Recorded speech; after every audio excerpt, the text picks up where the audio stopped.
Good evening, and welcome to the Nobody Ask Me Guy show. Guys, listen, I'm your host, Melvin Casey Lars, and this evening we have Maple Bernard Sudds, and I'll be telling you a little bit about her. She'll be telling you about herself, and we're going to talk about her fantastic book tonight, No Blood in the Turnip.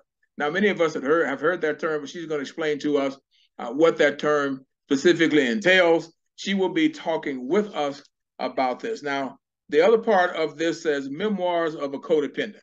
So sit back and enjoy this great woman of God. As a matter of fact, let me tell you a little bit about her. Miss Sudds Bernard, aka Georgianne, for those of you that know her, she was born to Essie Dell Sudds and George Ritton. She's a native of Shreveport, Louisiana, reared in the community of Moortown by her grandmother, Olivia Singletary Ritton, and her father, George. She's a member of the Morning Star Missionary Baptist Church and a member of the first graduating class of Bethune Junior and Senior High School. Now, in 1990, she's a 1995 retiree from AT&T, and she's the author, as I title, No Blood in the Turnip, Memoirs of a Codependent. Ladies and gentlemen, listen, it's also, let me say this as well, I love when personal friends come on to share with our guests. You guys on my monitor, you know how we roll, but we have a personal friend tonight. She goes by the endearing name of Cookie. Cookie, you want to wave to our viewers? Ms. Bernard, good evening. Good evening to you, Mr. Lars. Well, Ms. Bernard, first of all, let me thank you so much for coming on and being with us on the Nobody Asked Me Guy show. I'm excited. I'm excited about Ms. Bernard, but I'm also excited about the book, you know, Blood and the Turnip. Many of us who's past the age of 25 have heard that phrase forever, and we know kind of where that goes. And when we talk about codependency, so if you will, can we just kind of jump right in and we talk a little bit, started with the book and what inspired you to write No Blood in the Turnip? Well, Mr. Lars, thank you for having me. It's an honor to be on your show. It's our pleasure. First of all. And I was inspired to write my book because of all the destructive behavior that was in our children's lives. My two sons was in and out of jail, and I was wondering why, and it finally occurred to me that it was because of home. And I just was determined to tell my story to help. Now, as you say that, let me say as a precursor, as an old educator, I used to literally, Ms. Bernard, get on my teachers all the time, my colleagues all the time, when we did not take seriously working with our students because of people say, well, you know, it's in the house. We understood that. And I would say to them, but if we are all such geniuses in this education business, and we know that it starts in the house, then let's stop saying that. And then let's help them with some things in the house. So as a parent, as you've shared that, can we talk a little bit about the fact that you were sharing, you say, well, you know, I had to look at this thing and it's in the house. So however you'd like to start, then I'll ask specific questions as we go. But can you give us a little insight into why you felt that it was in the house? Well, because they were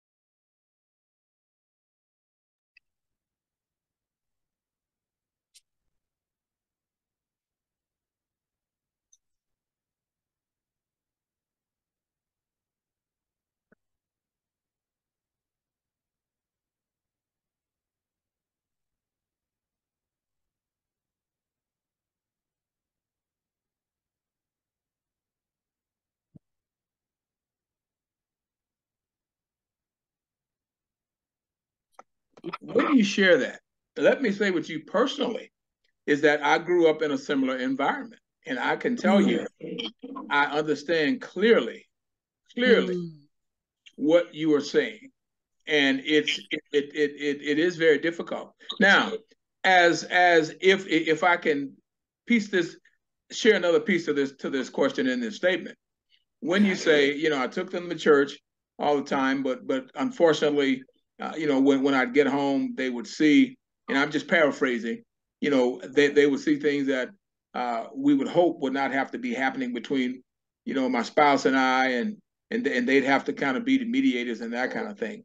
So with them being taught through the church, and now I'm gonna tell you, I'm not setting you up, but because I ask this question all the time, but it's gonna sound like a setup. Okay. Okay.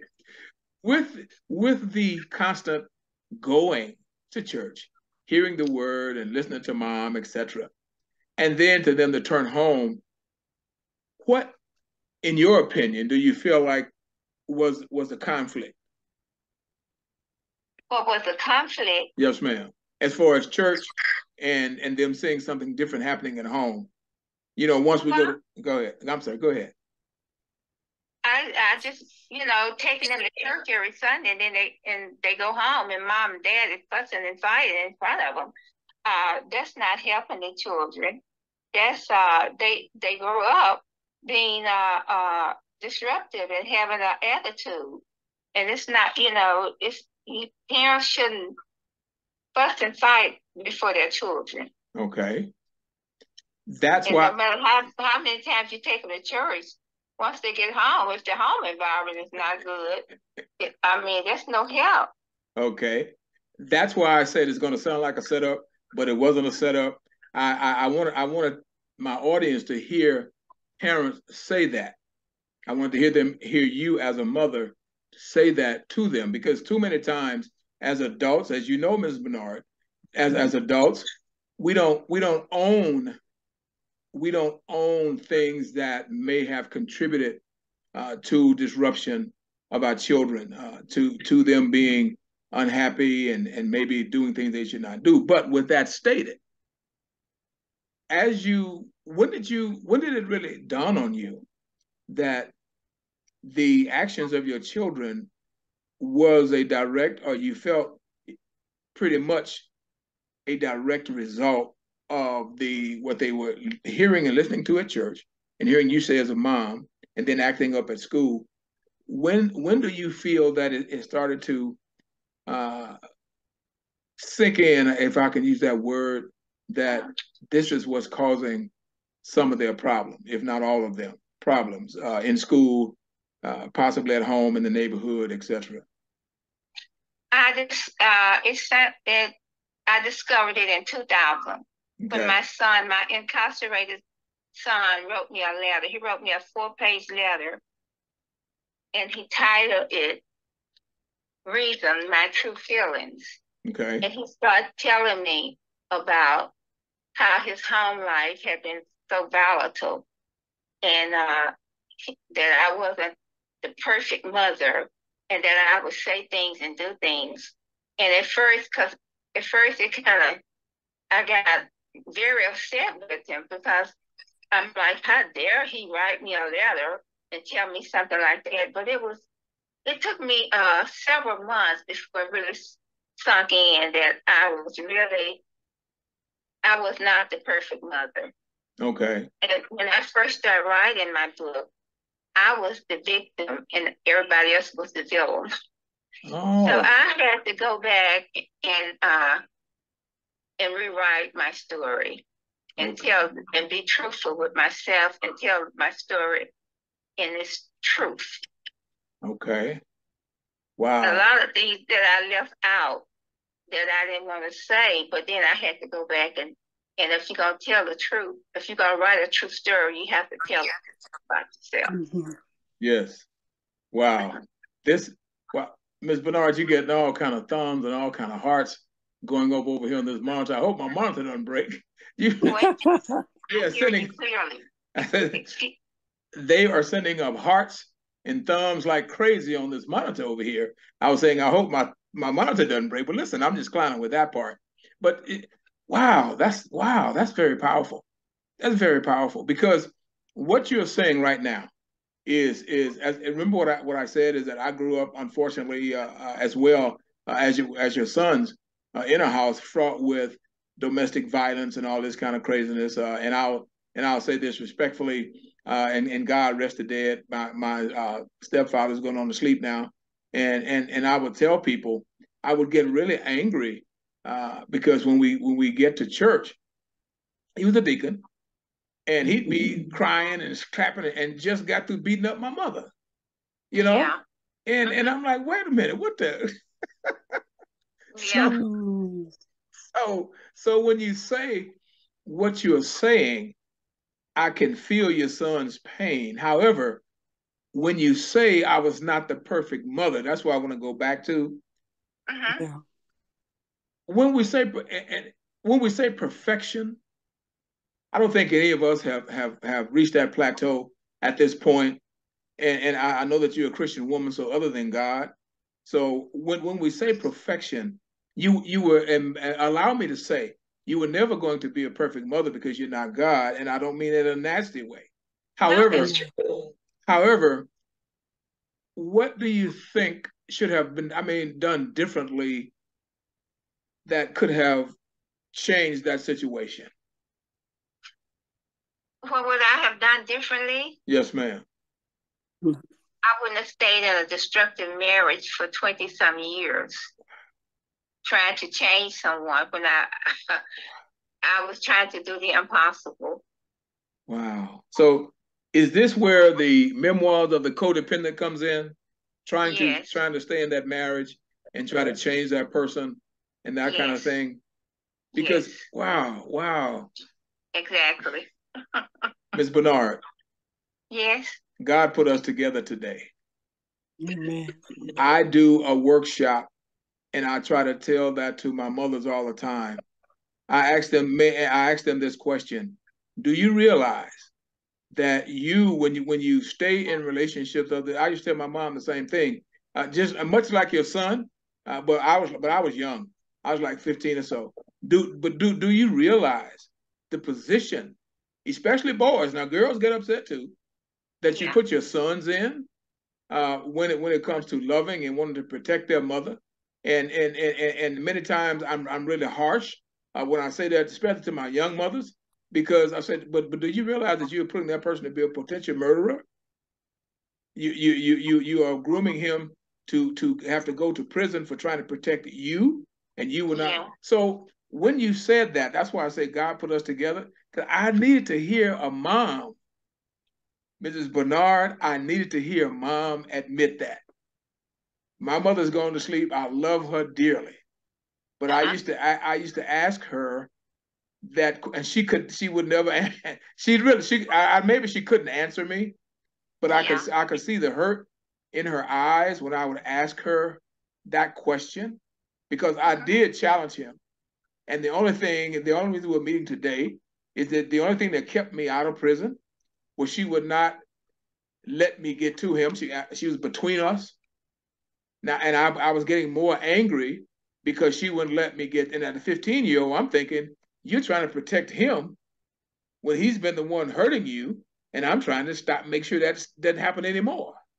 Yeah. So when you say that as a mother, that's very impactful, because children need to hear that. And that's why I want to ask about that piece, Memoirs of a Codependent.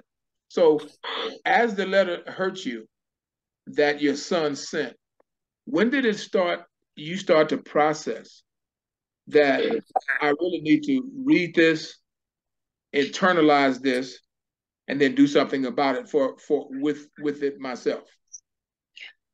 Oh, it took me probably about 5 or 6 months, because I was angry. Okay. I thought he was very disrespectful, and I was angry with him because just the idea of him telling me that it hurt my pride. But then I started thinking about it, probably 5.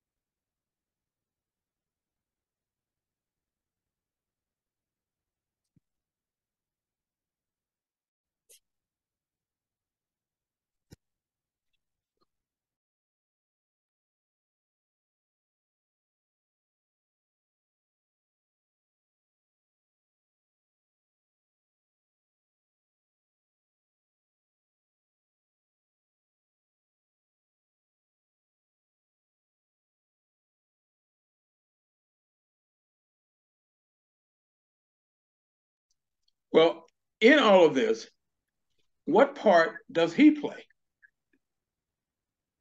Who? The dad. What part does he play in all of this? And now, this, mind you, before you answer, this is a setup question because I got something I'm gonna come back. I'm gonna talk to you about after you answer that for me. What part did he play in all of this? Oh, what part did he play? Yeah. He played a big part. He was the biggest part. That was okay. He you mean his actions? Yes, and his attitude. His actions was he didn't come home on weekends. He'd leave home Friday morning to work, and I wouldn't see him maybe until Saturday night. No, I take that back. Maybe Sunday night. Yes. And when he come home, I mean, I just get up in his face. Where you been? Where's the money to help pay these bills? Yes. You know, if we would get into a big argument. Yes. And my son, I never forget, my oldest son jumped between us and said he was tired of us arguing all the time. Yes. He was crying, saying, I'm tired of you all arguing all the time. I'm sick of it. Yes. And, you know, it was a continuous thing. And now it just, like every other week, same old, same old. Yes. Now, I told you I asked you that for a reason because it was a setup question. We needed to know the answer. Again, the thumbs and the hearts are going crazy over here. I asked that because I just did a show the whole month of March saying, are mothers expected to be miracle workers?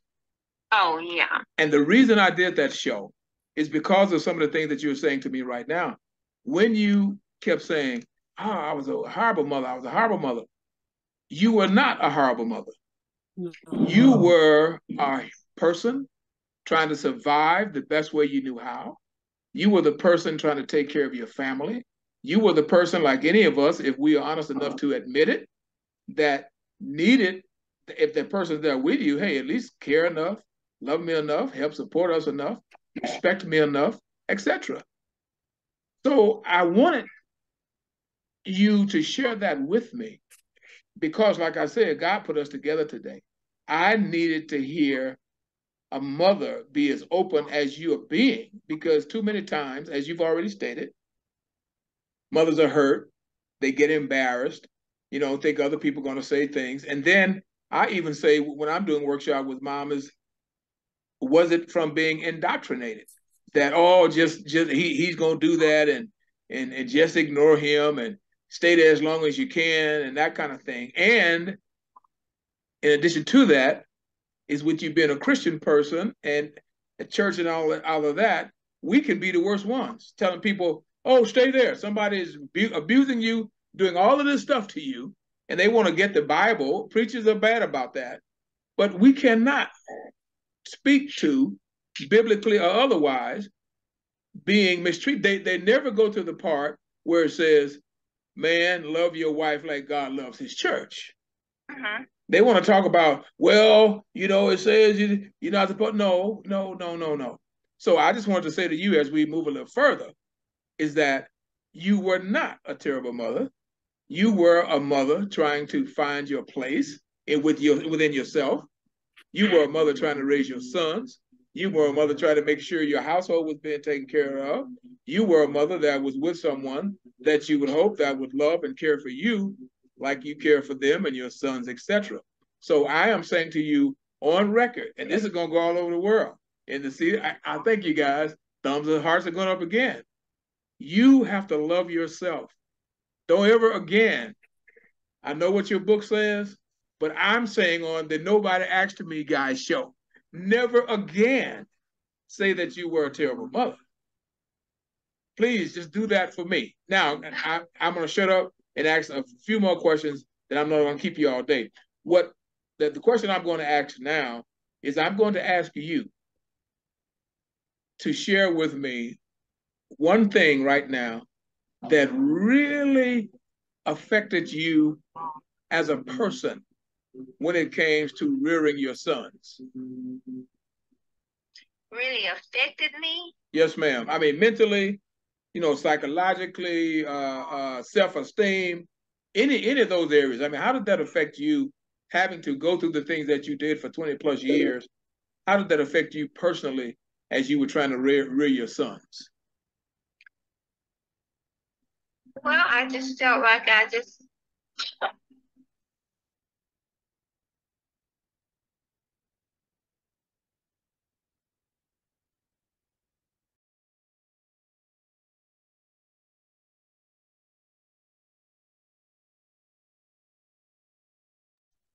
May I ask this question? Sure. And you stayed in the relationship because?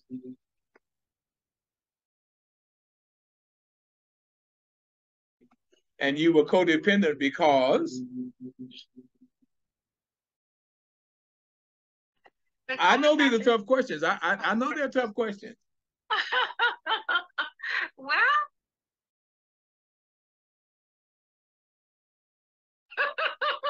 why was I codependent? Yes. I was codependent.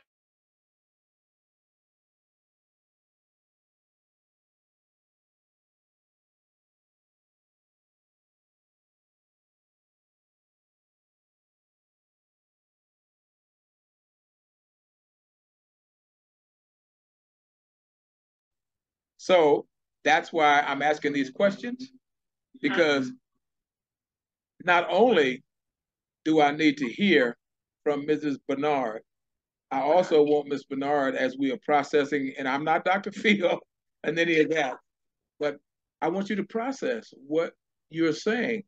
And you went back again and you say, because I just didn't do a good job. But I think you're not giving yourself enough credit. And I think you're not giving yourself enough credit because you know the physical actions, but psychologically, what was causing those physical actions of staying 23 years in a what we like to call a disruptive, we have all kind of adverbs and stuff, for that, relationship and that kind of thing. Having those two sons. So when you say I was codependent, were you depending on the gentleman, or just for the finances? Was there emotional attachment there as well? And I'm asking that because I really want you to think about that as you answer. Or was it both? It was probably both. I think about it. It was just a lot of things we bring into our relationship because of the things that we have been taught. Yes. And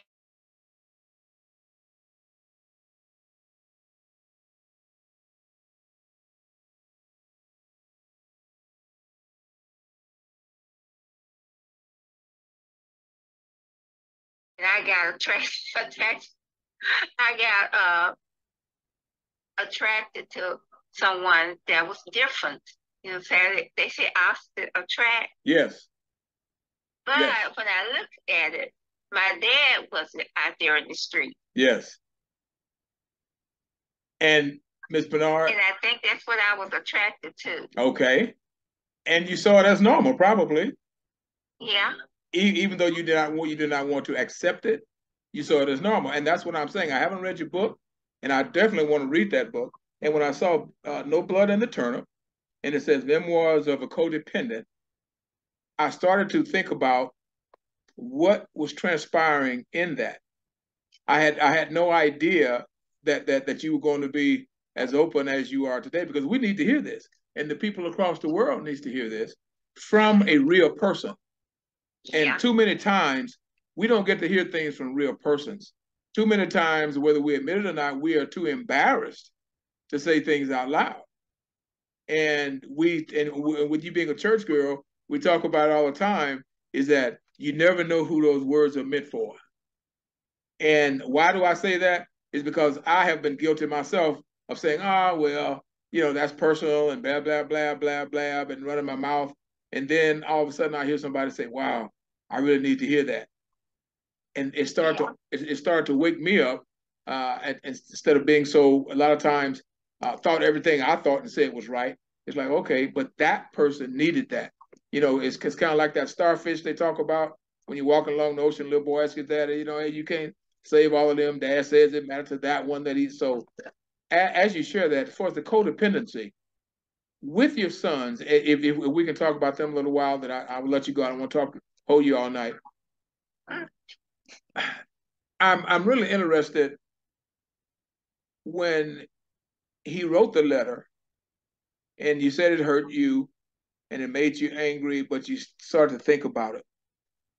With him, is he blaming you for the way he quote turned out unquote, or was he just kind of getting out some of his feelings, if I might ask? And you obviously don't have to answer, but I just wonder about that. No, it's well. Can I read you a little part of the letter? Please do. It's in the book. Please do. It's in the year 2000. Carl, my youngest incarcerated son.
Wow, wow, wow, wow.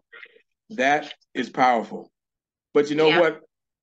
But you know what? I never I didn't, and I know the letter is longer. But as a son that grew up in a very disruptive environment, I didn't hear all 4 pages, but I never heard him take responsibility for why he's where he is. I grew up in a similar environment. I didn't go to prison. I didn't go to jail. I have a lot of friends that do that. So that's why I say God put us together today, is that many times mothers beat themselves up. Mothers get all the blame. Men blame the mothers for this, for that, the third, and never admit that, hey, buddy, you didn't do what you were supposed to do. Yeah. And so, can I stop you there for a minute? Please, go right ahead. Yeah, I want to read you just a little bit more. Go ahead. This is good. Okay. Okay.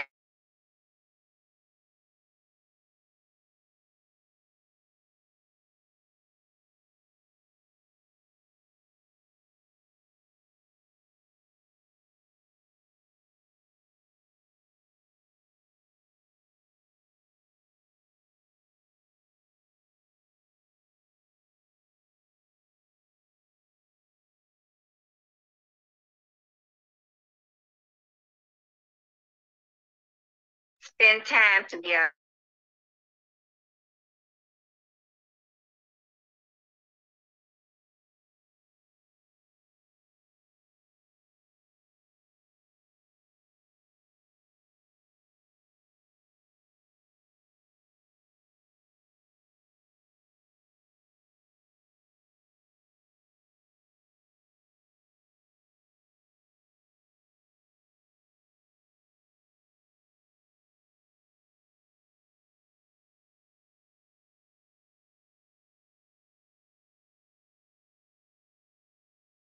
Wow.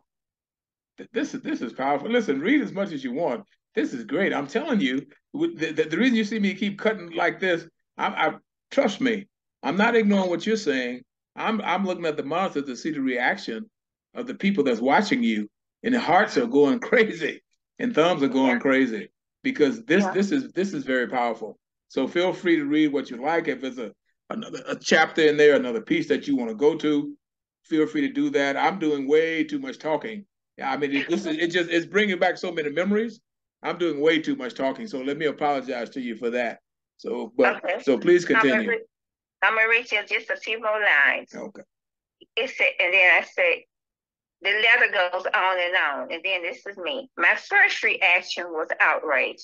I was hurt, pissed, the nerve, ungracefulness. How dare he?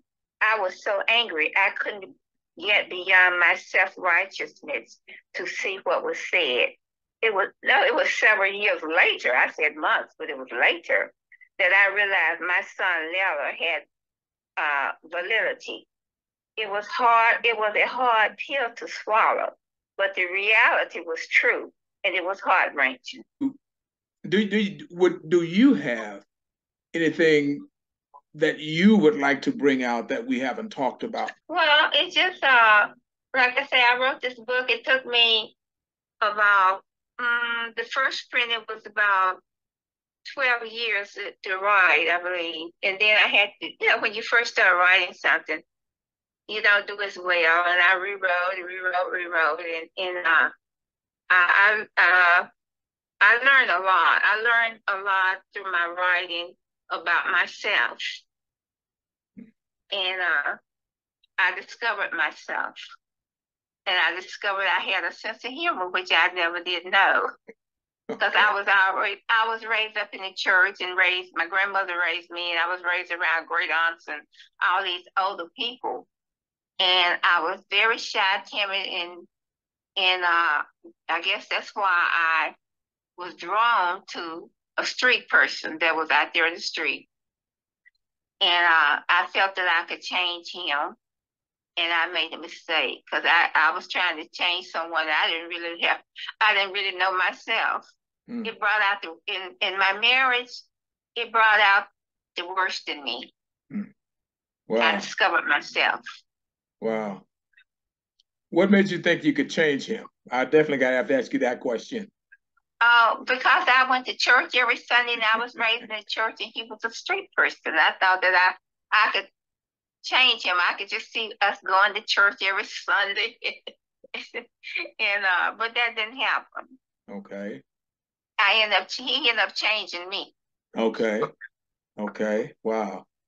That is powerful.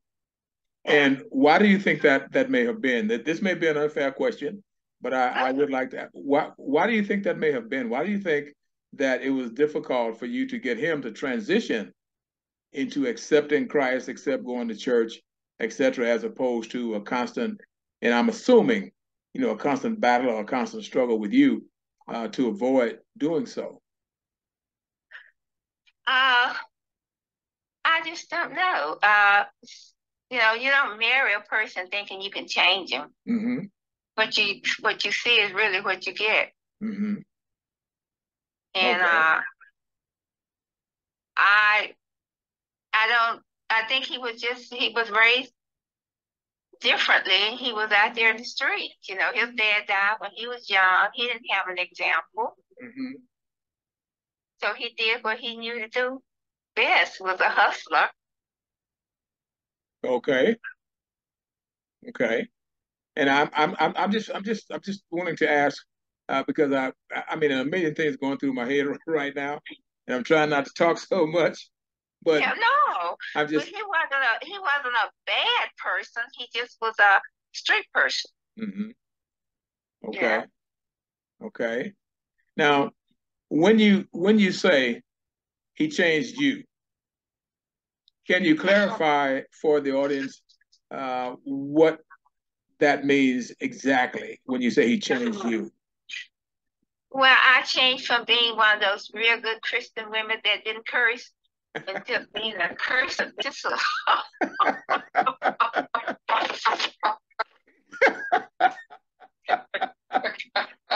man, that's funny. he just kind of brought it out of you. Yeah, he brought the Motown out of me. Okay. Now I'm going to ask this question, and please don't hang up. Oh no. First of all, I'm making a confession. Yeah. I have a lot of friends that are in the ministry, pastors, etc. My own wife is a CME pastor, and I told her, I said, well, I grew up Baptist. I said, so people that I've always been around don't believe in women pastors, etc. And I would warn her all the time. I said, now you just get ready. If you really saying that God called you, then know what you're going to be facing. So she said, really? She said, we've had women pastors all my life. I said, well, I did. I said, where you go to church? she said, I go to the Christian Methodist Episcopal Church. And and they do. They've been having pastors forever. But I had the precursor of that to just share with you is because I used to have people say that I didn't like preachers.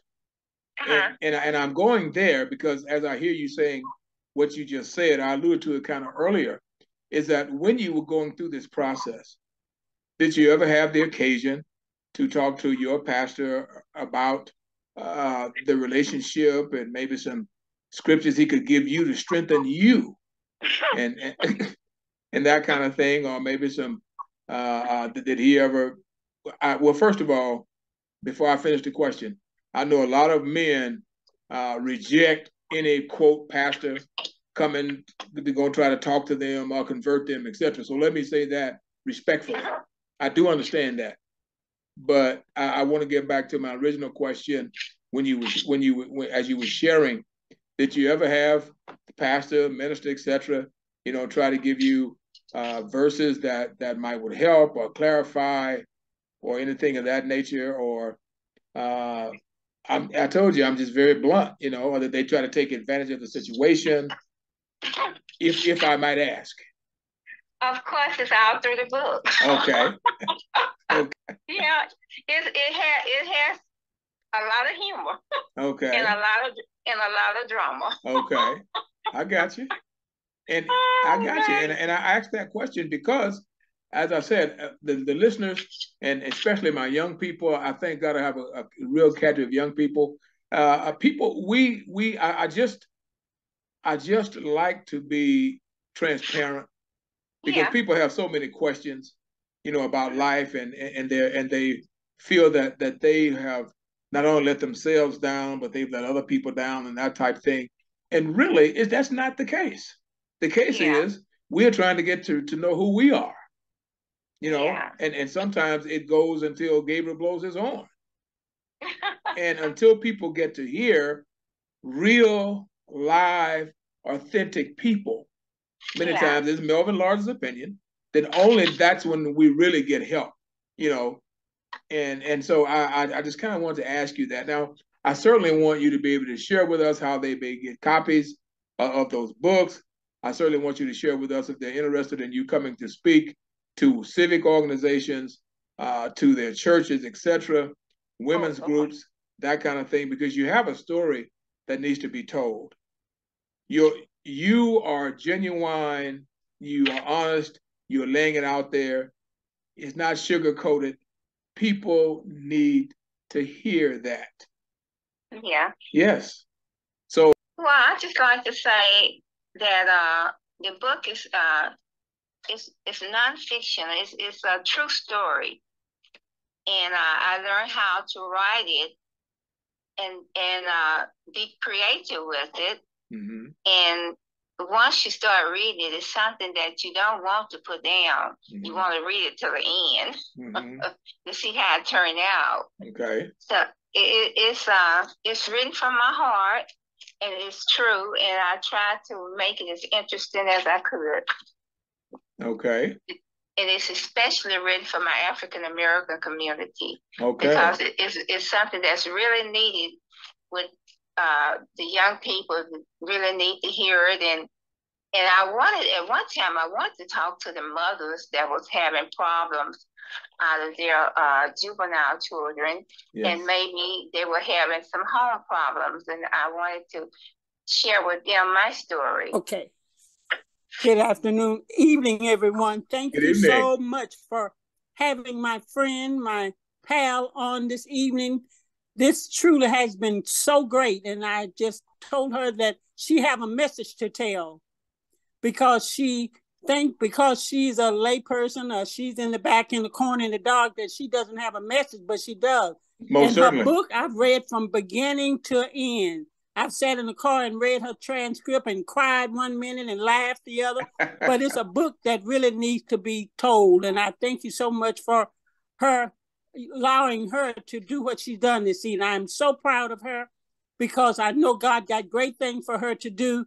And it starts with something like you did today. Thank you so much. Well, listen, you are more than welcome. I have to agree with everything you've said. She's a phenomenal woman. She has so much to share. And again, when we talk about God's word in the Bible, he says God has no respect of person. Right. So she doesn't have to, and I know that you know this, Ms. Cookie, because you've already said it, but she didn't have to have a lot of, alphabets and stuff behind her name and all of these major situations, because her story is just as powerful as a TD Jakes message. That's right. More, actually. Thank you for saying that. To be honest, it's more. So listen, ladies, thank you so very much, Ms. Cookie. I would like, please, Ms. Bernard. Yes. If you would tell our audience where they may contact you and how they may get one of those books. Well, they can order it on Amazon, and they can order it at booklifer.com. Okay. And again, we want to give them the name of the book. No Blood in the Turnip, Memoirs of a Codependent by Maple Suds. Okay. And the cost of that book, Ms. Suds? They are usually $20. This has been the Nobody Asked Me Guy show. I'm your host, Melvin Casey Lars. Again, I'd like to thank all of my guests for coming back tonight. And I think you'll have to agree with me, because I know that you agree with me, because I saw that the hearts and going up and all of the hand signals and that kind of thing, that you guys were thoroughly excited about the story that Mrs. Suds, I call her Ms. Bernard, on this show, share with you. And I know many of you have similar stories yourselves, because some of you have contacted me about some of the shows we've done. So I just want to say again, thank you so very much, and come back and join us each Tuesday night at 6 p.m. We will have next week. Well, I won't tell you who we have next week. I have a surprise guest for you guys. Probably, well, I guess I will. See, here I go again. As you guys know, we've already done a show when George Floyd unfortunately got murdered. We had George Floyd's uncle, Mr. Selwyn Jones, and we also had on that same show with Mr. Jones, Mrs. Elaine Eason Steele, who was the co-founder of the Rose and Raymond Parks Institute. She was right there with Mrs. Parks for 45 years. And if you guys don't know, I'll put a plug in for her. She just finished her book called On Her Side as well, the true story about Rosa Parks. So guys, you have two books to purchase. You have No Blood in the Turnip, Memoirs of a Codependent, and you also have the By Her Side with Miss Elaine Eason Steele, and No Blood in the Turnip by Miss Maple Suds. So guys, you need to get those books. And again, we bid you guys good evening. Come back next Tuesday. We will be doing usurps of that. And we want you to feel free at any time to contact us at the Nobody Asked Me Guy Show at gmail.com. The Nobody Asked Me Guy Show at gmail.com. We also ask you to go to our YouTube site and subscribe to our channel. We'd love to have you subscribe. We'd love to have you see some of the other shows that you like. You may not want to sit there 30 minutes or 45 minutes, but at least if you give a peek to the show and give us a subscribe, we appreciate that. So again, we bid you adieu. We bid you good night.